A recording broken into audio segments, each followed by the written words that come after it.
మొన్న మెగాస్టార్ చిరంజీవి గారు డ్రగ్స్ నియంత్రణలో తన వంతుగా ముందుకొచ్చి వారొక వీడియోని అద్భుతంగా తయారు చేసి మా డిపార్ట్మెంట్కి ఇచ్చిండ్రు.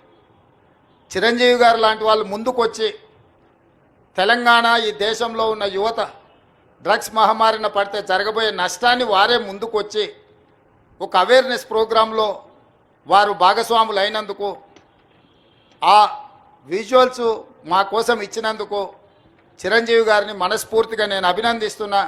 సినిమా ఇండస్ట్రీలో ఉండే ప్రముఖులకు కూడా నా సూచన, మీ కొత్త సినిమాలు రిలీజ్ అయినప్పుడు టికెట్ ధరలు పెంచుకోవడానికి జీవోల కోసం ప్రభుత్వాల దగ్గరకు వస్తుండ్రు, కానీ సామాజిక సమస్య అయిన సైబర్ క్రైమ్ డ్రగ్స్ నియంత్రణలో మీరు మీ సామాజిక బాధ్యతను నెరవేర్చడం లేదు అని మా ప్రభుత్వం భావిస్తుంది.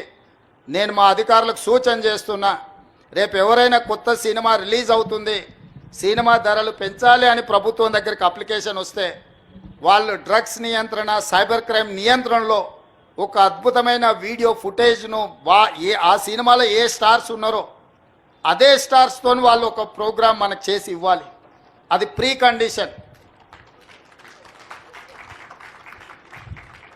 నేను స్పష్టంగా మా అధికారులకు ఆదేశిస్తున్నాను, ఎంత పెద్దవాళ్ళు ఎవరొచ్చి మనల్ని రిక్వెస్ట్ చేసినా వాళ్ళు సైబర్ క్రైమ్కు సంబంధించి డ్రగ్స్ నియంత్రణకు సంబంధించి ఆ సినిమాలో నటించిన తారాగణం, ఆ సినిమా ప్రొడ్యూసర్స్ 1.5-2 minutes నిడివిగల ఈ సమాజాన్ని పట్టి పీడిస్తున్న వీటికి వ్యతిరేకంగా వాళ్ళు మనకు వీడియో విజువల్స్ తీసుకొచ్చి ఇస్తేనే వాళ్ళకి ఏమైనా వెసులుబాటు సౌలభ్యాలు ఇవ్వాలి.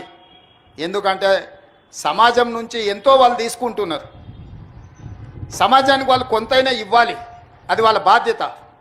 అట్లా కాకుండా మేము 100 కోట్లు పెట్టుబడి పెట్టినాం మా సినిమాకు, మేము టికెట్లు పెంచుకొని మేము సంపాదించుకుంటామన్న ఆలోచన ఏదైతుందో మంచిదే, మీ వ్యాపారం మంచిదే, కానీ సామాజిక బాధ్యత. డ్రగ్స్ నియంత్రించకపోతే, ఈ సైబర్ క్రైమ్లో నియంత్రించకపోతే ఈ సమాజమే నిర్వీర్యం అవుతుంది. ఈ సమాజాన్ని కాపాడాల్సిన బాధ్యత, ఈ సమాజానికి సహకరించాల్సిన బాధ్యత సినీ పరిశ్రమ మీద ఉన్నది. కాబట్టి ఎవరైతే ఏదైనా ఈ ప్రభుత్వం నుంచి ఏదైనా సహకారం కావాలి అని వస్తే వాళ్ళు సమాజానికి సహకరించాలి. ఇది ఒకటే మా ప్రీ కండిషన్. మా అధికారులకు కూడా నేను సూచన చేస్తున్నా.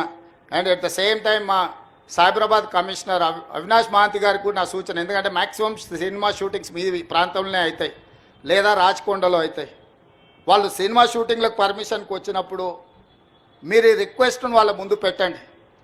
వాళ్ళు ఏమన్నా సినిమా తీసుకొని, కానీ ఆ సినిమాలో ఉన్న తారాగణంతో ఈ డ్రగ్స్ నియంత్రణ కోసం, సైబర్ క్రైమ్ నియంత్రణ కోసం 1.5-2 minutes నిడివి కలిగిన చిత్రాన్ని మనకు ఒకటి వాళ్ళు తయారు చేసి మనకి ఇవ్వాలి. అట్లా ఇచ్చిన వాళ్లకు ప్రత్యేకంగా రాష్ట్ర ప్రభుత్వం వెసులుబాటు కల్పిస్తుందని మీరు చెప్పాలి.